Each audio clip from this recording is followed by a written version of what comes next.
Thank you.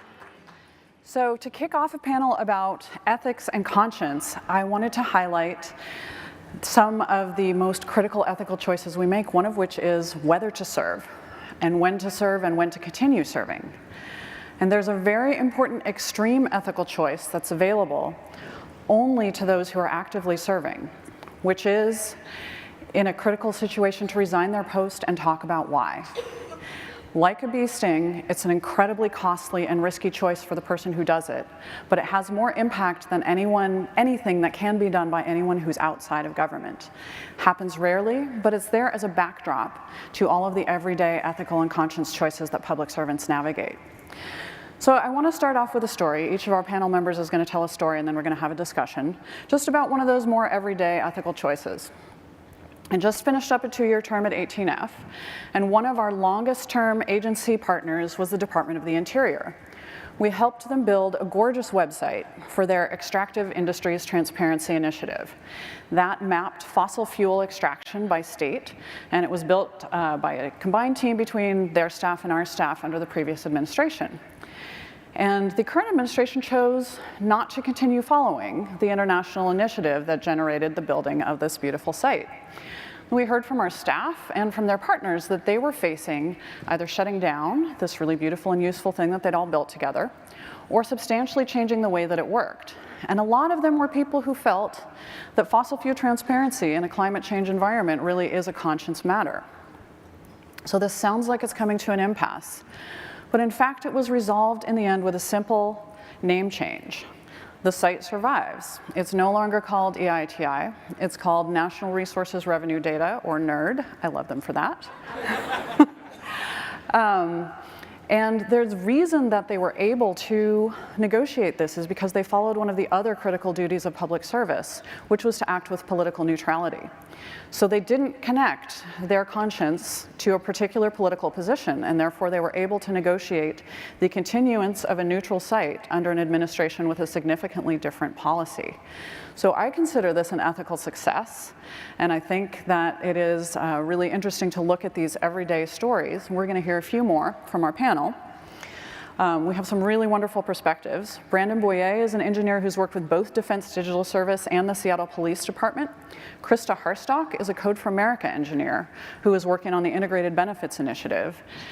And Stephanie Nguyen is a UX researcher and designer who has worked with a whole number of government agencies through significant transitions. So I'm really excited for you all to hear their stories, and then we're going to have a little talk. Thank you.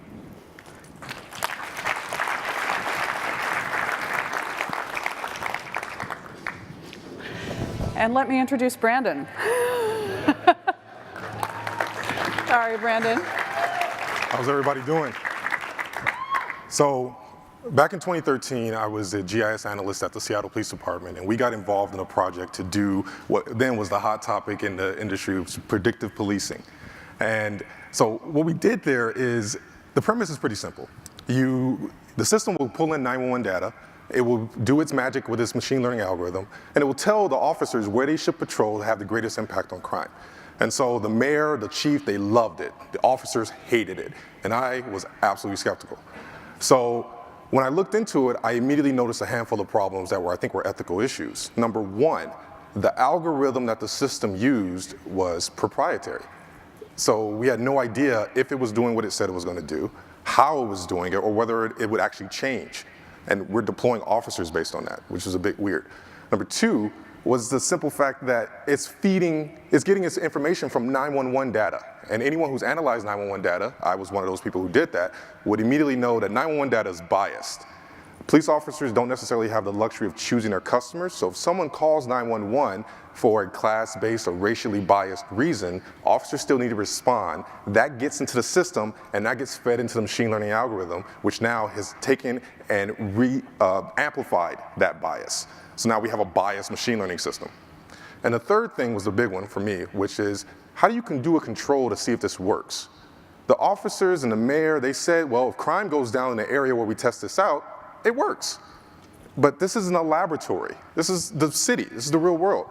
And so you can't just go out and say, all right, well, we put officers here, crime went down, so the algorithm must be working, the system's great, let's keep rolling it out. And the other piece was they were deploying this in certain beats, police beats, and not in others. They thought that that would be the control. But as someone who analyzed the data, I knew that police beats were different, crime was different, demographics were different. And these are people we're talking about, not data points. And if someone in one neighborhood finds out that the police are emphasizing or changing their patrols in one area and not doing it in their area, that's going to be a response, and it's not going to be a good one. So when I voiced these concerns, I was actually immediately dismissed from the project for not being a team player. And they deployed the project, and it went out, and it failed horribly. Taxpayers lost a lot of money. And so some of the things that I learned from that is, don't be afraid to voice your concerns. Yeah, I lost this one, but we were able to push out cause people to think more about what the issues were. And the other thing is, I think all the people I was working with there, to be frank, were middle-aged white men and women, and I was the only minority working on this thing. And I think a lot of the ethical conversations were rooted in the diversity conversations, and I think we need to have more of that.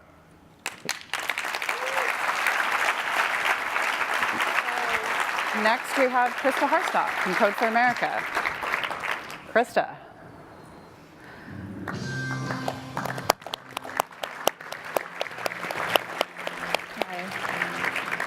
Hi. So I am the engineering lead for the Integrated Benefits Initiative at Code for America, which Laura Ramos talked a bit about earlier on this stage.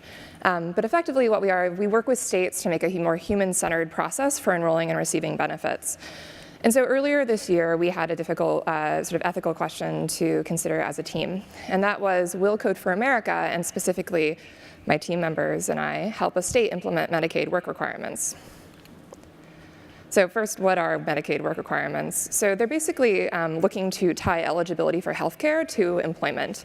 And a number of states have been wanting to do this for a while, but this was only recently granted this last January by the Centers for Medicare and Medicaid Services.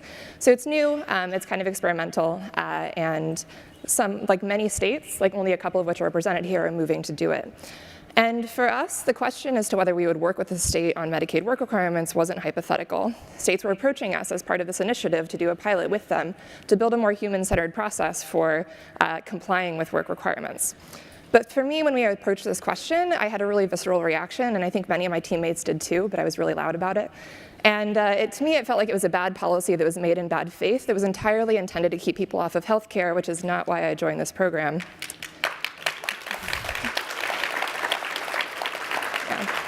And so here's the thing, though, is I disagree with this policy, but there are many policies that are in place in our social safety net that I don't agree with, that we still help people like come across and overcome day to day at Code for America. And actually, the work requirements aren't that different than things that we help people overcome with Get Cal Fresh or ClientCom that you've heard about, because usually the problem isn't just getting a job, it's trying to prove that you have a job. It's submitting pay stubs, it's checking in regularly, it's all of this friction that keeps eligible people off of these crucial services. And so if we could help people overcome the work requirements barrier, we could keep eligible people in healthcare, which is a really good reason to do it. But fundamentally, to me, it felt like rather than helping people overcome a barrier like we had in our previous work, we would actually be helping to erect that barrier in front of them.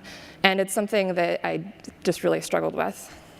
And so ultimately, Code for America and our team decided that we weren't going to implement work requirements at this time. And that was, yeah. But we may in the future, because SNAP already has work requirements in place, and so the difference was mainly that, like right now, work requirements aren't the law of the land, as our partner on the Centers on Budget and Policy Party like to say. So it's totally possible, and I hope that it's true, that that just doesn't come to pass. And so it didn't feel like a good use of our time. And the way that we made that decision was to go through frank and honest conversations with ourselves personally, with our team, with Code for America as an organization, with the board, and with our trusted partners. And I think that we'll end up having to do that again as more difficult decisions come with this administration. Thanks. Thank you. And next we have Stephanie Nguyen. Hi everyone, my name is Stephanie Nguyen. I'm a designer and researcher formerly at the US Digital Service. And as a researcher, you're often going into communities. Sometimes you're going into people's homes. You're sitting in people's living rooms. You're sitting next to a Vietnamese immigrant, watching her sort of navigate the immigration process. And oftentimes you're getting into really personal conversations. In my experience, sometimes I've talked to people, patients with opioid use disorder, to victims of sexual abuse, to immigration. And my work at the State Department was no different. At the State Department, our team interviewed hundreds of immigrants and refugees. And when I'm sitting there with users in front of me, there are constantly questions spinning through my mind, mainly three. One, which is, what information am I going to collect and why?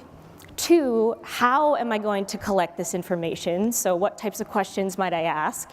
And three, and this might be the hardest, what will happen to this information that we're collecting in the future, regardless of the administration that you're in? And you can imagine a scenario where you're sitting next to an immigrant and you might find out they might be undocumented. This moment is a really powerful moment where there's a power shift. You're now a threatening person because you're someone in the federal government and they're not. And so we come back to this question of how might we conduct ethical research with informed consent, but also to protect patient privacy, because informed consent and keeping the user in mind throughout the entire process is not just one moment. It is kind of a habit that we need to continue throughout our whole process of doing the work that we do in public service. Thank you.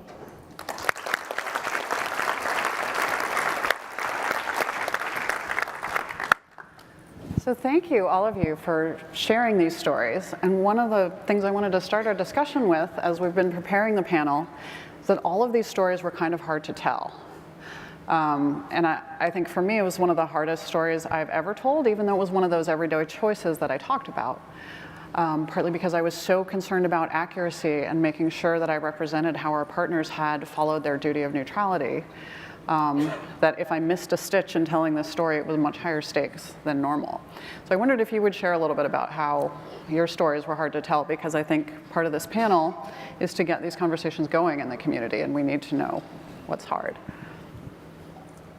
Well, my story was difficult to tell because the people that I was working with at the police department, I worked with there. I was there for almost 7 years. Wow.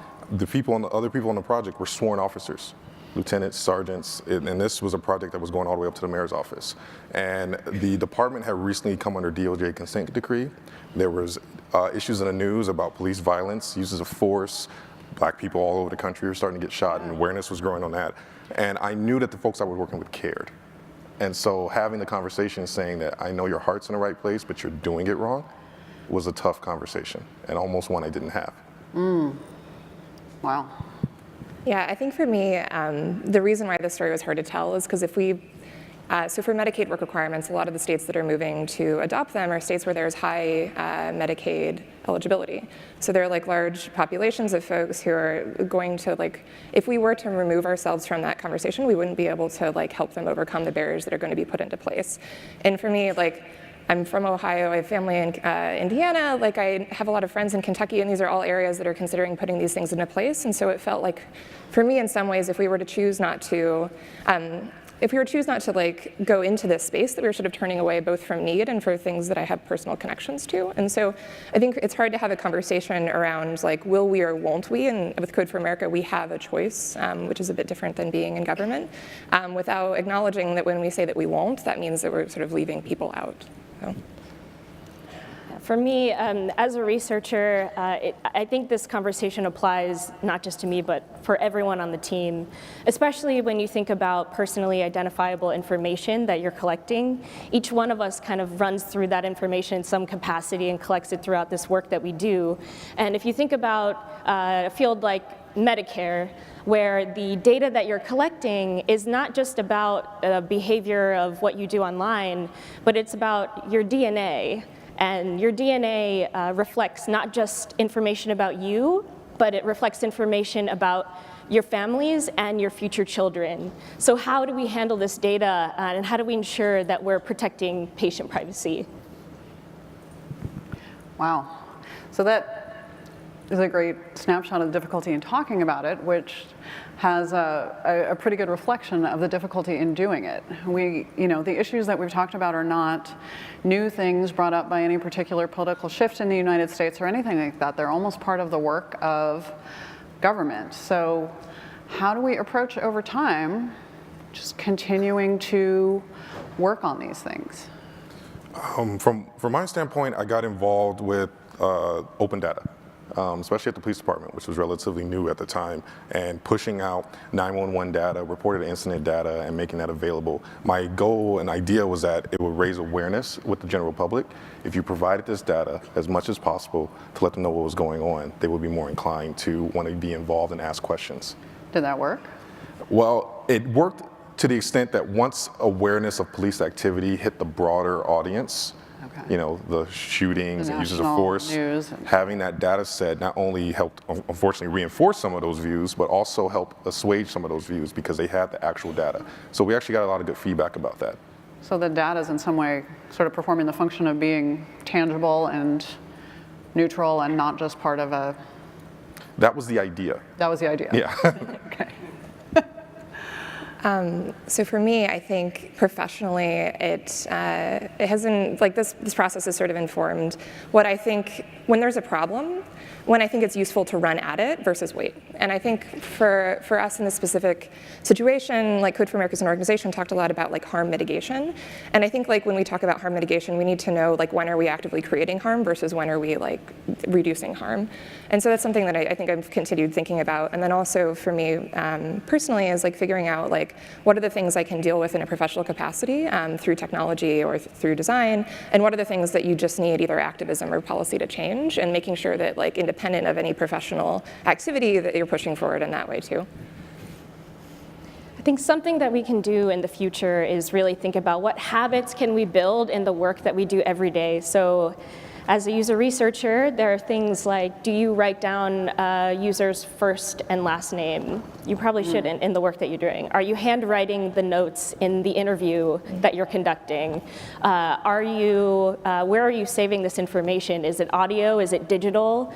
Digital could be sent and shared in a lot of places. And so as we think about this work, we really have to think about accountability of every single person on our team. And we also have to think about really instilling this culture and these practices in the work that we do every day. One of the things that's come up for me as I've worked with and in government over the last few years is just a greater and greater respect for the career civil service and the practices that come with being in government over the long term and how you practice neutrality. And I'm interested even in the language which I adopted some of, saying, well, the previous administration and the current administration, we don't make judgments about that. We just state this administration did this, that administration did that, here's what we can do. And I find that kind of interesting, and also find it really inspiring in the power of the professional civil service to hold those values. It's funny, you find it inspiring, I find it restricting. I'm no longer in government for about 9 months, but prior to that I worked in government for almost 15 years. And it was extremely difficult to feel like you can express a viewpoint. Mm-hmm. The reality is, I've been in government in multiple states, local, federal level and everything. Everyone has their political views, even the government employees. Mm-hmm. But unlike every other citizen, the government employees typically can't speak on those views. Right. And so it felt very restricting. And I feel actually more free to say how I feel about things now that I'm out of government than I ever did when I was in government. Yeah, I think that's definitely true. I just think there's a power in not having people who don't say it professionally as part of the mix. But I really take your point as well. I'll say there's a reason why I'm at a nonprofit that isn't in government. And I mean, I have a lot of respect for the civil servants that we work with day to day, and I'm constantly impressed by sort of the depth of empathy that sort of is not dependent on like political affiliation, but at the same time, like I'm really glad to be where I am because I feel like there's a power in speaking like what you need to say. I think for me, something that I will continue to hold in and out of government is a perspective that we are not looking at specimens under a microscope. These are humans with people who have stories that are really vulnerable. And in order to do our best work, we really need to meet them where they are and understand where they're coming from and be really human to get the best information to make these products and services better for the people. I think that's a fantastic note to close on. Let's take care of the people. Thank you all so much for being on the panel. Thank you.